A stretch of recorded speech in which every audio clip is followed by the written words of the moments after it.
Praise the lord. మన ప్రభు అయిన యేసుక్రీస్తు నామములో అందరికీ హృదయపూర్వకమైన వందనాలు. ఈ వీడియోలో హోసన్నా మినిస్ట్రీస్ యొక్క మారిన చిహ్నాలు, వాటి అంతరంగాలు, అంటే హోసన్నా మినిస్ట్రీస్ యొక్క లోగో 1983, 1992 ఏ లోగో ఉంది, 1993 నుండి 2001 వరకు ఏ లోగో ఉంది, 2002 నుండి ఇప్పటి వరకు ఏ లోగో కంటిన్యూ అవుతుంది, అది ఎందుకు మార్చారు, ప్రతి లోగోకి ఉన్న అర్థం ఏంటి, ఆ సింబల్ వాటిలో ఉన్న అర్థం ఏంటి, భావం ఏంటి, ప్రతి దాని గురించి యేసన్న గారు క్లుప్తంగా చక్కగా వివరించారనమాట. ఆయన మాటలో విందాం. ప్రతి ఒక్కరు వినాల్సిందిగా ప్రభు పేర మనవి చేస్తున్నాం.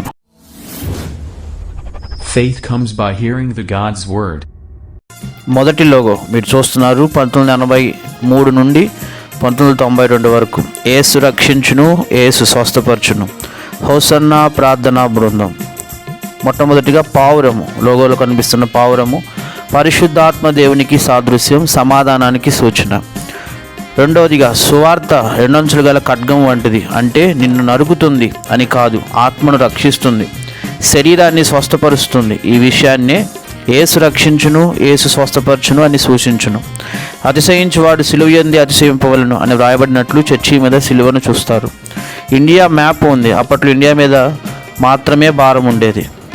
రెండవ లోగో మీరు చూస్తున్నారు. 1993 నుండి 2001 వరకు 1993 నుండి ప్రపంచమంతా నశించిపోయే ప్రతి ఆత్మ మీద భారం పెరిగింది. సేవా దర్శనం విశాలమైంది. ఇక చిహ్నంలోకి ప్రపంచం వచ్చింది. భూమి మీద పొదుగుతూ ఉన్న పావురాన్ని చూస్తారు. పొదిగిన తర్వాత నూతన సృష్టిని చూస్తాము.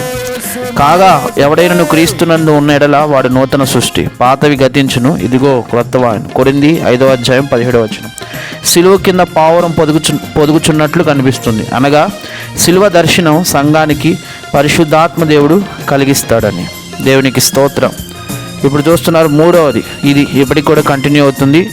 రజకోత్సవాల సందర్భంగా రూపింపబడిన క్రొత్త చిహ్నం 2002 నుండి నేటి వరకు కూడా కంటిన్యూ అవుతున్న లోగో ఇది. మీరు చూస్తున్నారు. భూమి అడుగు నుండి నలుపు పైకి వస్తున్నట్లు చూస్తారు, అంటే భూమిని చీకటి ఆవరిస్తుందని అర్థం. పరిశుద్ధాత్మ పావురం పొదుగుటమాని పైకి ఎగురుటకు సిద్ధంగా ఉంది, అంటే సార్వత్రిక సంఘం ఎత్తబడే కాలం సమీపించిందని తెలుపుచున్నది. చూడండి వీళ్ళారా, దైవజనులను చక్కగా ఆ లోగో యొక్క అర్థం, ఆ భావం, ఆ వివరణ ఎంత చక్కగా వివరించారు. ప్రతి దానికి కూడా ఒక అర్థం ఉందన్నమాట. నేటి ఈ లోగో అయితే సంఘము రాకడకై ఎత్తబడటానికి సిద్ధంగా ఉంది. నిజంగా ప్రభు అయిన యేసయ్య త్వరగా రాబోతున్నాడు. సంఘం ఎత్తబడటానికి చాలా సమయం దగ్గర పడింది.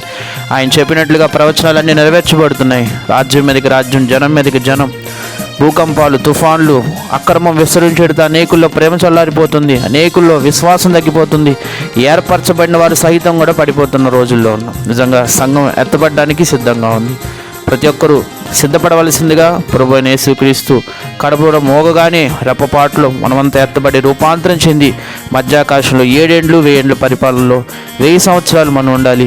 యుగ యుగాలు దేవుణ్ణి మహింపరచాలి. దేవునికి స్తోత్రం. మీ అందరికీ నా హృదయపూర్వకమైన వందనాలు. God bless you all.